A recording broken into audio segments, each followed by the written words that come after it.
அண்ணல் அம்பேத்கர் அவர்களுடைய நினைவு நாள் என்று அவரை நினைவு கூறும் விதமாக வந்திருக்கக்கூடிய சிறப்பு விருந்தினர்கள் மலர் அஞ்சலி செலுத்த இருக்கிறார்கள். ஆகவே நம்முடைய இந்திய தூதர்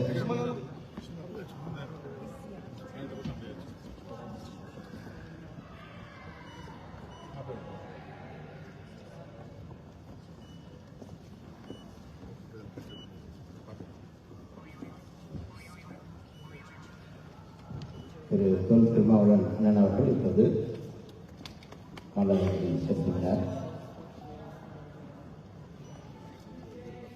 திரு வேல்முருகன் அவர்கள் இப்போது மலர் அஞ்சலி செலுத்துகிறார்.